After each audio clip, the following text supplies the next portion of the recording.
What we're seeing is a company called Consortium News and NewsGuard and the Pentagon and all of it coming together. So what am I talking about? Well, Consortium News is a news website focused on foreign policy. It was founded by an award-winning journalist who helped break the Iran-Contra story in the 80s. So that basically broke open all the corruption in the government, how the government was involved in Iran-Contra. So if you remember back in the 80s, Oliver North, basically the United States government, yes, the government was literally, yes, taking cocaine from Central America and bringing it to the United States and dumping it on the streets. At the same time as the government's also fighting a war on drugs. Interesting, right? So they're bringing cocaine here, selling it, getting the cash, going to Iran, buying weapons, and then bringing the weapons back to Central America. So this award-winning journalist from Consortium News broke that story open. Of course, the government doesn't like that, right? But he founded this, and what he's alleging now is there's a collaboration to suppress their reporting. The complaint alleges that the U.S. government worked with NewsGuard, remember that name, worked with NewsGuard to target and suppress Consortium's reporting, which frequently takes a critical stance on U.S. foreign policy towards Russia, Ukraine, and the Middle East. So what they're saying is this company, NewsGuard, is actively working with the government to suppress their information, to hold them down. How are they doing that?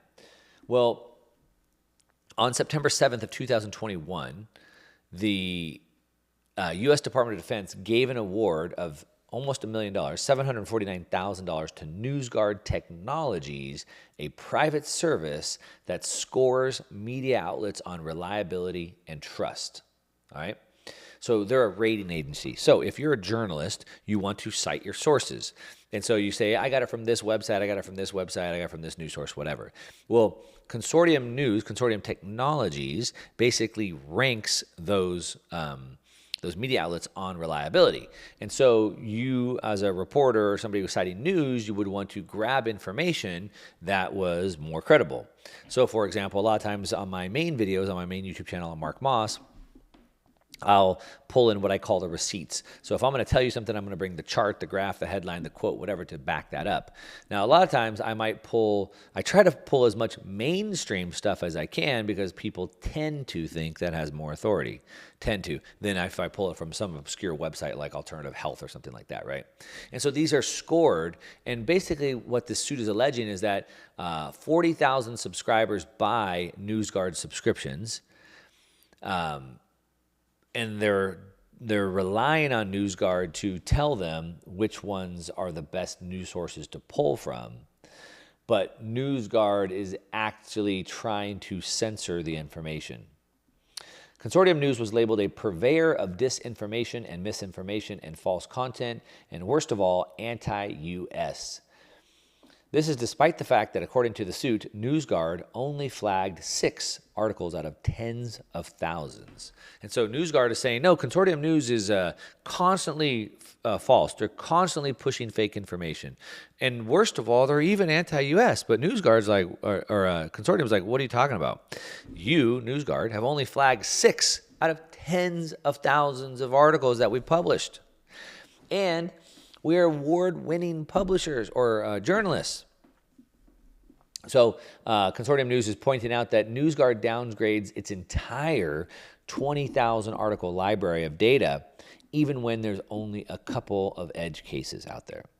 Now, the irony here is that Perry, the founder, is a decorated AP and Newsweek reporter, and he founded Consortium News specifically to address topics suppressed by mainstream editors. So they went out to find this information to help get it out there. However, now they're being influenced by the government. Now, they deny that, of course. They deny being influenced by the government. In fact, its denials are part of the reason for the suit.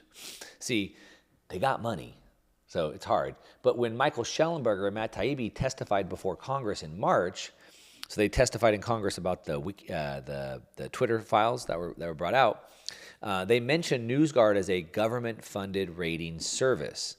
And the co-CEO, Gordon Krovitz, he corrected Taibbi, saying NewsGuard isn't government-funded, but merely an organization that receives government funds. Huh? Let me correct you. We're not government-funded. We're an organization that receives government funds. Wordplay here. Now, NewsGuard's claims that, quote, we are government funded in the same way that Verizon is government funded. Huh? We have licensed data to the government for a fee, just as Verizon has provided telco services for a fee. The government pays us both for our commercial offerings. Our Pentagon contract is a single-digit % of our revenues. Okay, so that's what they're claiming. They're claiming that they're just simply using their service. Because NewsGuard has other customers, it can claim to be an independent news service that just happens to downgrade news reports that contradict and criticize the policy of its major client, of course, no surprise, the Department of Defense. Now, in the suit, it says, in the course of the government contract, NewsGuard of the United States have acted to retaliate against those news entities and media organizations that refuse to retract or correct their articles, such as retaliation consists of the false content warnings and red flag associated content described in its amended complaint. So what they're saying is basically, look, you using this money and on behalf of the government are going out there and purposely censoring any information that doesn't go along with your narrative. This is what we talked about on this big segment I did earlier. It's always about controlling the narrative. And the government has a big problem on their hands. The internet has given us all an ability to publish information, share information, and have conversations that they can't control. Now, they're trying their best. They're trying to pass all types of laws around this, but they're working at it from every single angle, including trying to create this misinformation, malinformation narrative, and using organizations like this to do their bidding for them. Now, I'm not judge, jury, and executioner here. We'll find out soon enough through this lawsuit what the truth is here. This could be a spin. Look, I'm not saying that potentially a consortium might just be mad that their articles aren't getting the reach that they want. Or maybe they're being pressured. I don't know. But what I do know is, we talked about this in the bigger episode, what I do know is first principles.